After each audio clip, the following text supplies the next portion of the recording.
Hey guys, today we're going to make a video on how we deal with carpenter bees. Now this video is going to span a few months so that we can show you what we do in the spring, what our results are, and how we carry that on into the early fall to get the next cycle of bees. Follow along. For this project, like all of our projects, I don't intend on spending any money at all. So I'm going to try to use what I already have on hand. I've got this piece of pine in our fire pit here. It's maybe 6 inches around. We don't burn pine in the house. So that's a perfect candidate. That's probably what I'm going to be using. If you don't have access to branches of pine or something like that, you can also use 4x4 posts. You can use landscaping ties. You can even use a 2x4. I'm sure there's ways to, you can laminate two 2x4 pieces together and get like a 4x4 block out of it. But I'm going to be just using a branch from a tree that I'm not intending on burning in the house anyway. So I'm going to pull this out of the fire pit.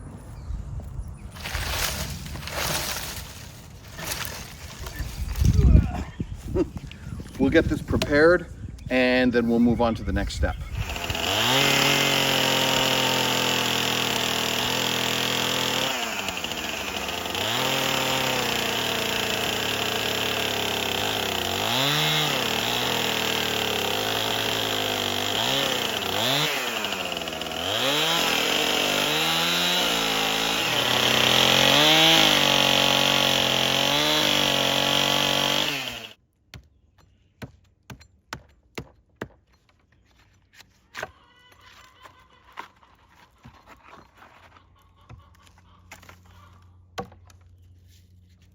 While Steve's out working on our newest Carpenter bee deterrent, I'm here in the workshop. We make bird houses as well, and we put these in the front of the house as an addition for our garden protection, for getting rid of some pests. But we like to only attract the birds who are beneficial to our garden.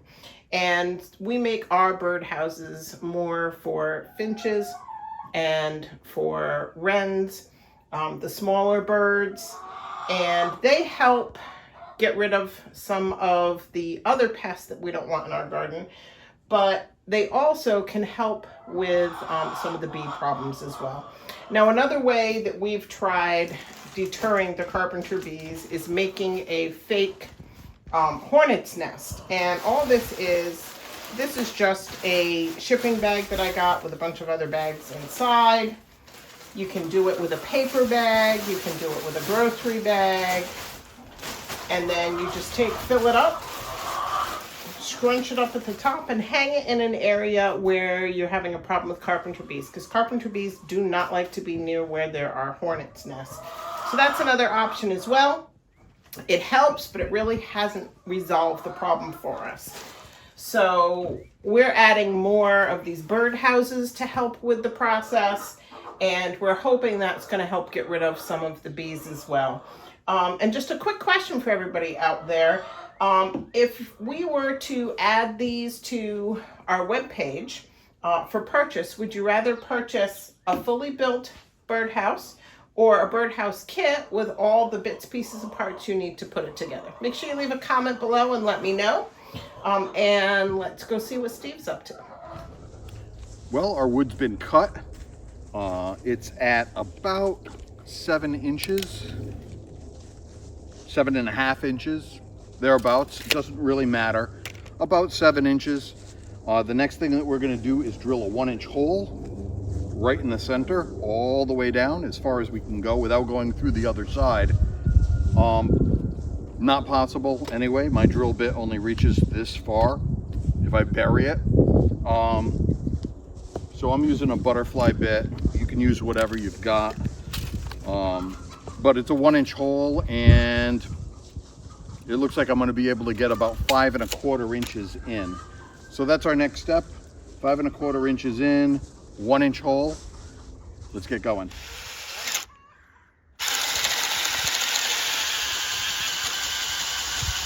Okay, we finished drilling the 1-inch hole right up the center.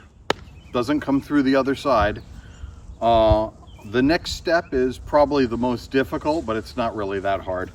We want to use a 3/4 inch drill bit, and about 2 inches up, if we're going to call where you drilled the hole the bottom, about 2 inches up from there, you want to drill at a 45-degree angle up towards the center so that it meets this hole that we drilled. That way the bees can crawl into the small hole and get to the big one where they're going to drop down into our collection cup. So that's our next step. Just need to get a 3/4 inch butterfly, and you could do either 1 hole, you can do 2 holes, you can do 4 holes on each side. If it's going to be mounted up against the house, you're better off just doing 1 hole. If you're going to hang this from something, then you can do 4 holes. Doesn't really matter. You can put as many holes in this as you want. Those bees are going to find their way in. So that's our next step. We'll get that done, and then we'll move on from there.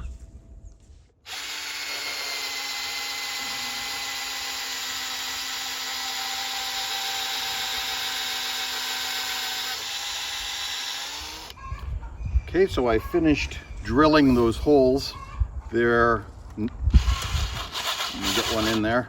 Not exactly a 45. It's not super scientific. You don't have to get out your protractor and make sure you're at an exact angle. About 45 degrees. I did 3 holes. Did 1 in the front, a couple on the sides. I'm gonna have this kind of flat side probably up against the wall, so drilling a hole there didn't make any sense. But I got 3 holes that those bees can go into. I'll probably put some kind of a hook here on the top that I could hang this against the house with. But our next step is to put a collection cup of sorts down here on the bottom. So when the bees go in, they drop into that thing. I think what we're going to use is an old jar. I want something with a lid that we can attach, that I can screw a jar onto. So that way when I need to empty it, when it's full of bees, you can just unscrew the jar, dump it out, screw it back, and you're ready for business. This trap doesn't require bait, so the beauty of that is you could just let the bees hang themselves and then you can dump them out. If multiple bees get in the jar together, carpenter bees are vicious.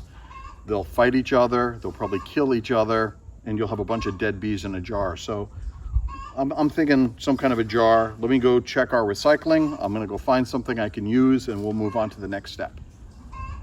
I found this jar. It's a roasted garlic Alfredo sauce jar. Doesn't matter, anything could be plastic. I went with glass because it's what I had. It doesn't really matter, as long as it's got a lid that you can kind of screw your jar onto.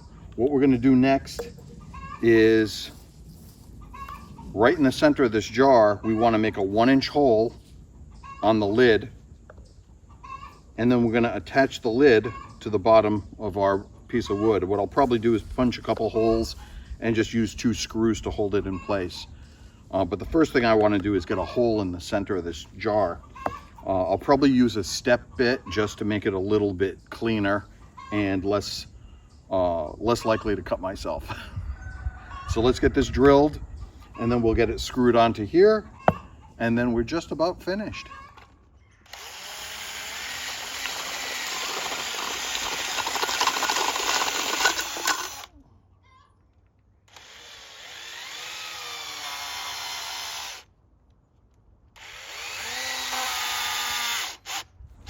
Okay, well, we drilled out and screwed the jar lid onto the bottom of the jar so that the hole lines up. You want to make sure they can fall through this hole into your jar. So it's all set pretty much. It's going to hang this way, and the jar is just going to screw onto the bottom. The bees will go up into the hole and drop down into the jar. I just need to put some kind of maybe an eye hook or something on the top here that I can hang this against the house where I'm seeing bee activity. So that's the next step. We'll get this hung up. I'll show you where I hung it. and we'll check it in a few days. It usually takes 2-3 days before you see any results. We'll check it in a few days and see how many bees we catch. I ended up bending just a little piece of wire and making something that I can hang this on the side of the house. So I'm gonna pick a spot that has a lot of carpenter bees flying around and some damage done, and that's where I'm gonna put this. Well, like I said, we'll check it in a few days and we'll see what we catch. Well, I mounted it right up here on the side of the house. This is an area where the bees are drilling into the logs a lot and causing damage. Can't have that, got to get rid of them. So there's our trap, like I said, and there's a bee. Like I said, in a few days, we'll check and see how many we catch. So now it's just a waiting game. See you soon. A few others that I made. Here's one that I put on the corner of the house. This is sort of the eastern wall of the house, up in the corner. This one I made out of a 4x4 block, but I made it the same way with a plastic jar. Here's another one that I had built. This one's another 4x4 cut off. This one's on the northern side of the house, and it's about maybe 10 feet up on the logs. We've had a problem with carpenter bees back here as well. Well, it looks like we finally caught a bee. Now, these traps have been up for a little while. When we first put them up, it was about mid-May, and the temperatures had warmed up, the bees were out, we were getting dive bombed by them every time we came out the door. And then, as crazy weather has been this year, temperatures dropped back down into the 40s overnight, and we had torrential downpours for quite a while. The weather was crazy, and the bees just seemed to disappear. Well, now the weather's warmed back up, and it looks like we've got a bee in the trap. So let's take this down. I'm just going to take the jar down, and I'm going to leave the trap, and I'll explain why in just a minute. So I've got the bee on top of the jar here.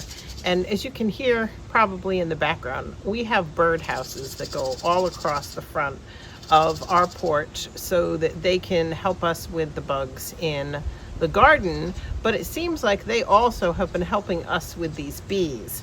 So this is one carpenter bee, and the nice thing about these traps is we can leave these up, because it's important to remember when you see the bees in late spring, early summer, and these female bees are the ones who are drilling the holes and laying the larvae. Now, those larvae are actually going to be hatching in August, September timeframe, and they're going to be looking for a place to overwinter. And when they do that, leaving these traps up is going to catch those bees hopefully in the fall, and we'll come back maybe with a quick update in the fall and let you know how that's going.